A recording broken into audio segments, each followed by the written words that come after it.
Welcome to A to Z GS centre.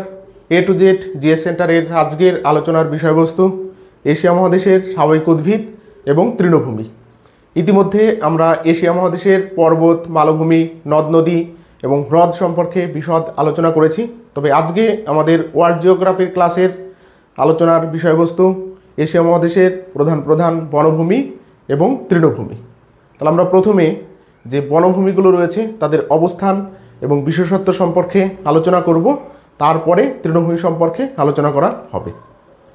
আমরা বোর্ডে Asia মহাদেশের মানচিত্র দেখতে পাচ্ছি, আর এই এশিয়া মহাদেশের ওপরের দিকে অর্থাৎ উত্তর দিকে যে সাইবেরীয় মালভূমি অবস্থান করেছে, সেই সাইবেরীয় মালভূমি উত্তর চীন এবং মঙ্গোলিয়ার উত্তর অংশব্যাপী এক বিস্তীর্ণ বনভূমি অবস্থান করেছে। আর এই বনভূমির নাম হচ্ছে তৈগা বনভূমি। কি আছে? তৈগা বনভূমি। আর এই তৈগা বনভূমি হচ্ছে এশিয়া মহাদেশের বৃহত্তম সরলবর্গীয় বৃক্ষের বনভূমি। আর এই বনভূমিতে যে বৃক্ষগুলো লক্ষ্য করা যায় সেগুলো হচ্ছে pine, fir, larch, birch, willow, দেবদারু ইত্যাদি। আর এই বৃক্ষগুলো নরম কাঠের, অর্থাৎ এই বৃক্ষ থেকে প্রাপ্ত কাঠগুলি হচ্ছে নরম। আর এই নরম কাঠ থেকে কাগজমণ্ড, খেলাধুলার সরঞ্জাম, প্লাইবোর্ড, দেশলাইয়ের কাঠি ইত্যাদি নির্মাণ করা হয়ে থাকে। তাহলে তৈগা বনভূমি কোথায় অবস্থান করেছে? এশিয়া মহাদেশের উত্তরে রাশিয়া, চীন এবং মঙ্গোলিয়ার মধ্যবর্তী স্থানে। এশিয়া মহাদেশের দক্ষিণ পূর্ব দিকে যদি আমরা লক্ষ্য করি তাহলে দেখব দক্ষিণ পূর্ব এশিয়ার চিরহরিৎ বৃক্ষের বনভূমি রয়েছে। আর এই বনভূমি কোন কোন দেশের মধ্যে অবস্থান করেছে? তোমার Indonesia, Malaysia, Vietnam, Thailand, Laos, Cambodia ইত্যাদি দেশের মধ্যে। তাহলে এখানে চিরহরিৎ বৃক্ষের বনভূমি অবস্থান করার কারণ কি? কারণ এই দক্ষিণ পূর্ব এশিয়া নিরক্ষরেখার কাছাকাছি অবস্থিত হওয়ার জন্য এখানে সারা বছর উচ্চ উষ্ণতা এবং অধিক বৃষ্টিপাত লক্ষ্য করা যায়। আর এই উচ্চ উষ্ণতা এবং অধিক বৃষ্টিপাত চিরহরিৎ বৃক্ষ বনভূমি সৃষ্টিতে সহায়তা করেছে। তাহলে চিরহরিৎ বৃক্ষের বনভূমি বলতে কি বোঝানো হয়েছে? যে উদ্ভিদের পাতা কোনো একটা নির্দিষ্ট ঋতুতে ঝরে না গিয়ে সারা বছর ধরে একটা দুটো করে ঝরতে থাকে, অর্থাৎ সারা বছর উদ্ভিদ পাতায় চির সবুজ থাকে, সেই উদ্ভিদকে বলা হয় চিরহরিৎ উদ্ভিদ। আর এই উদ্ভিদের বনভূমিকে বলা হয় চিরহরিৎ বৃক্ষের বনভূমি। তাহলে দক্ষিণ পূর্ব এশিয়ার যে চিরহরিৎ বৃক্ষের বনভূমি রয়েছে তার মধ্যে উল্লেখযোগ্য দুটো বৃক্ষ হচ্ছে পাম গাছ এবং রবার গাছ। আর এই পাম এবং রবারের বৃক্ষ মালয়েশিয়া এবং ইন্দোনেশিয়াতে প্রচুর পরিমাণে চাষ করা হয়ে থাকে এবং বিশ্বের পাম এবং রবার উৎপাদনে এই ইন্দোনেশিয়া এবং মালয়েশিয়া একটি অগ্রণী ভূমিকা গ্রহণ করে থাকে। আমরা ভারতের উত্তর দিকে যদি লক্ষ্য করি তাহলে দেখব হিমালয়ান বনভূমি। কি আছে? হিমালয়ান বনভূমি। আর এই হিমালয়ান বনভূমিতে 4 ধরনের উদ্ভিদ লক্ষ্য করা যায়। কারণ উচ্চতা বাড়ার সাথে সাথে উদ্ভিদের প্রকৃতি পরিবর্তন হতে থাকে। যেমন হিমালয় পর্বতের যে পাদদেশ রয়েছে সেই পাদদেশ অঞ্চলে লক্ষ্য করা যায় পর্ণমোচী বৃক্ষের বনভূমি, অর্থাৎ বছরের একটা নির্দিষ্ট ঋতুতে এই উদ্ভিদের সমস্ত পাতা ঝরে যায়, তাকে পর্ণমোচী উদ্ভিদ বলা হয়। আর এই উদ্ভিদের বনভূমি দেখা যায় হিমালয় পর্বতের পাদদেশে স্বল্প উচ্চতাযুক্ত স্থানে। আবার পাদদেশ থেকে একটুখানি ওপরের দিকে যদি ওঠা যায় তাহলে আবার সেখানে আলাদা ধরনের উদ্ভিদ, সেখানে রয়েছে চিরহরিৎ বৃক্ষের বনভূমি। তাহলে প্রথম ধাপে পর্ণমোচী, দ্বিতীয় ধাপে চিরহরিৎ বৃক্ষের বনভূমি, এবং চিরহরিৎ বৃক্ষের বনভূমির যে উচ্চতায় রয়েছে তার থেকে আর একটু উঁচুতে গেলে লক্ষ্য করা যায় সরলবর্গীয় বৃক্ষের বনভূমি। তাহলে 3 নম্বর ধাপে কি রয়েছে? সরলবর্গীয় বৃক্ষের বনভূমি।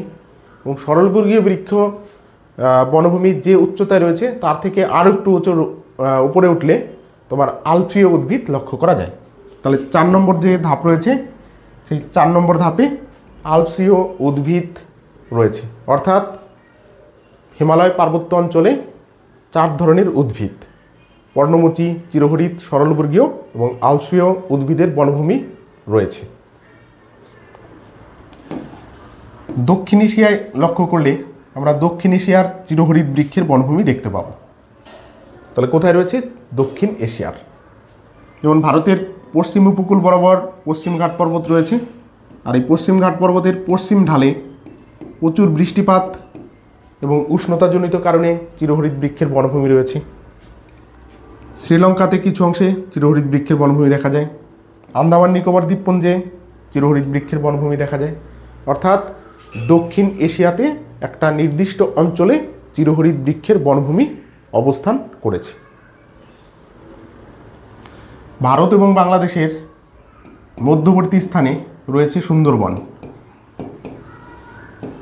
কি রয়েছে? সুন্দরবন। আর এই সুন্দরবন হচ্ছে ম্যানগ্রোভ উদ্ভিদের বনভূমি।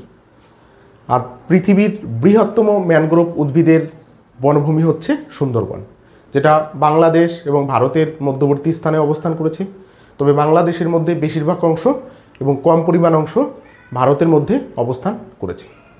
আর এই সুন্দরবনের যে সমস্ত বৃক্ষগুলো রয়েছে সেই বৃক্ষগুলো হচ্ছে সুন্দরী, গরান, গেওয়া, হুগলা, গোলপাতা ইত্যাদি। আর এই বৃক্ষগুলো থেকে সাধারণত গৃহের আসবাবপত্র, গৃহ নির্মাণ, নৌকা এবং জাহাজ নির্মাণের কাজে ব্যবহার করা হয়ে থাকে। কোন বনভূমির? সুন্দরবনের কাঠ দিয়ে। আর সুন্দরবন অঞ্চলে রয়্যাল বেঙ্গল টাইগারের জন্য পৃথিবী বিখ্যাত। অর্থাৎ এখানে রয়্যাল বেঙ্গল টাইগার প্রচুর পরিমাণে পাওয়া যায়। এছাড়া ইরানে রয়েছে জাগ্রস বনভূমি। তাহলে জাগ্রস বনভূমি কোন দেশে অবস্থান করেছে? ইরানে। তাহলে এই হচ্ছে এশিয়া মহাদেশের উল্লেখযোগ্য বনভূমি। এছাড়া আরও কিছু বনভূমির লক্ষ্য করা যায়, সেটা হচ্ছে চীনের দক্ষিণাংশে মিশ্র বনভূমি। মায়ানমারে রয়েছে বার্মা বনভূমি। মায়ানমারের বনভূমির নাম কি আছে? বার্মা বনভূমি। আর এই বার্মা বনভূমি সেগুন কাঠ এবং শাল কাঠ বা সেগুন গাছ এবং শাল গাছের জন্য বিখ্যাত। তাহলে বার্মা বনভূমি কিসের জন্য বিখ্যাত? সেগুন এবং শাল কাঠের জন্য বিখ্যাত। তাহলে এই হচ্ছে এশিয়া মহাদেশের বনভূমির অবস্থান এবং তার বৈশিষ্ট্য। তাহলে এরপরে আমরা দেখব এশিয়া মহাদেশের উল্লেখযোগ্য যে তৃণভূমি রয়েছে সেই তৃণভূমি সম্পর্কে জানব।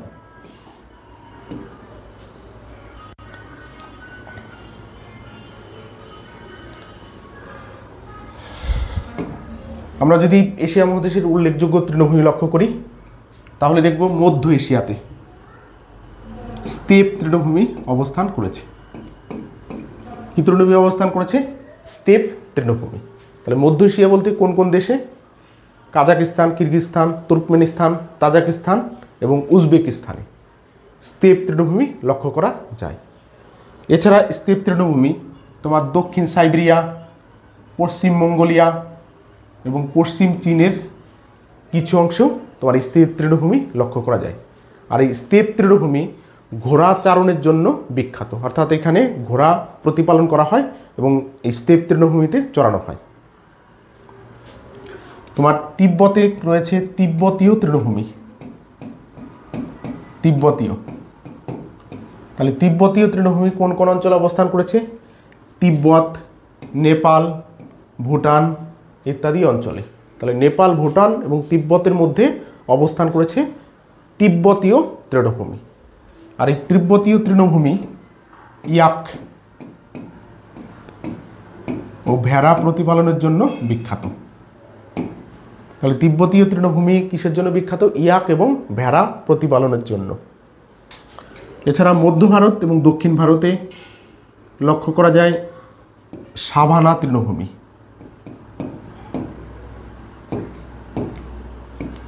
তাহলে সাভানা তৃণভূমি কোথায় অবস্থান করেছে? দক্ষিণ এশিয়ার, ভারতবর্ষে, মধ্য ভারত এবং দক্ষিণ ভারতের মধ্যে। আর এই অঞ্চলের যে রাজ্যগুলো অবস্থান করেছে সে রাজ্যগুলো হচ্ছে মহারাষ্ট্র, মধ্যপ্রদেশ, কর্ণাটক, ছত্তিশগড় ইত্যাদি। আর এই রাজ্যগুলোতে যে তৃণ হয়ে থাকে বা তৃণ লক্ষ্য করা যায় তাকে সাভানা তৃণভূমি বলা হয়। এছাড়া ইরান এবং আফগানিস্তানের সীমান্তে রয়েছে ইরানীয় তৃণভূমি। তাহলে কোন তৃণভূমি রয়েছে? ইরানীয় তৃণভূমি, যেটা ইরান এবং আফগানিস্তানের সীমান্তবর্তী অঞ্চলে লক্ষ্য করা যায়। তাহলে এই হচ্ছে এশিয়া মহাদেশের উল্লেখযোগ্য বনভূমি এবং তৃণভূমির অবস্থান। তাহলে আজকের মতো ক্লাস এখানেই সমাপ্ত করা হচ্ছে। তবে যারা এখনও আমাদের A to Z জিএস সেন্টারটি সাবস্ক্রাইব করেনি তারা অবশ্যই চ্যানেলটি সাবস্ক্রাইব করবে, কারণ আমাদের A to Z জিএস সেন্টারে ওয়ার্ল্ড জিওগ্রাফি ছাড়াও বিভিন্ন সাবজেক্টের মাল্টিপল চয়েস ব্যাখ্যামূলক এবং কনসেপচুয়াল ক্লাস নেওয়া হয়ে থাকে। সবাইকে ধন্যবাদ।